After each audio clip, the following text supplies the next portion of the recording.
In our previous video, we saw an awesome method of how to diagonalize a matrix. And you may wonder, does that always work? Um, and the answer is yes, it always works, even when it doesn't work, especially when it doesn't work. What do I mean by that? That sounds like a puzzle and a riddle and an enigma. So let's see what I'm talking about. Well, let's find the eigenvalues and the eigenvectors so we can construct the matrix P for this given matrix A. Well, the eigenvalues, I have to look at the determinant lambda I minus A equals 0. Actually, I know the eigenvalues are going to be 1 and 1 because it's a triangular matrix, but let's just go through the steps anyway. And this gives me the determinant is lambda is this guy right here, which if I take the determinant, I just get lambda minus 1 squared because the 0, 2 disappears. And that just gives me one eigenvalue, which is lambda equals 1. And now we take that and we plug that into,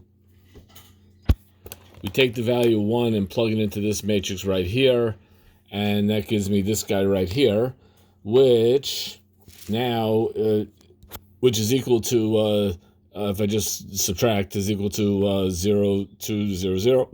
And that very easily reduces to this matrix right here. Now that tells me that this is saying 0x plus 1y equals 0. So this is saying that y equals 0, and x could be anything. So y is going to be 0, x could be any scalar, and this becomes t times 0, 1. So my eigenvector is 1, 0. My eigenspace would be t times 1, 0. So notice it's a one-dimensional eigenspace. A one-dimensional eigenspace. Now, to construct my matrix P, well, I can't, because I don't have two vectors. You know, P is a square matrix, and I don't have two eigenvectors.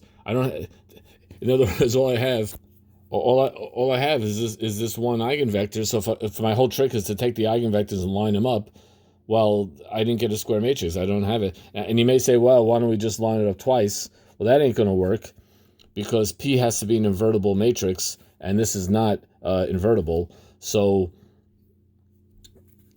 forget it. We are tanked. The method did not work. But what does that mean? The fact that it doesn't work tells us that P is not diagonalizable.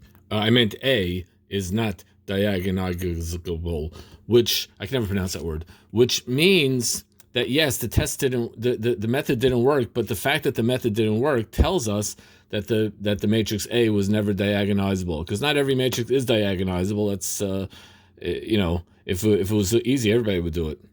I want to point out that even though A is not diagonalizable, but it is invertible. Don't think that diagonalizable and invertible are the same thing. They're not, because this is invertible. The determinant is 1, and on the problem that we did the last time, that A was also an invertible matrix. So this A, which was invertible, was also diagonalizable. That's we did a whole long video on that. And this A, which is not invertible, which is also invertible, is not diagonalizable. So here's an invertible matrix. Here's another invertible matrix. One of them is diagonalizable, and one of them is not diagonalizable. Don't think that invertible and diagonal is the same thing, or diagonalizable is the same thing.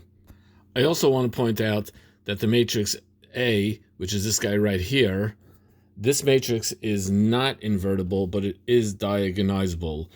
You could figure out yourself that it's diagonalizable. I'm going to show that it's not diagonalizable in a later video, but I'm going to show an easier way than we know right now.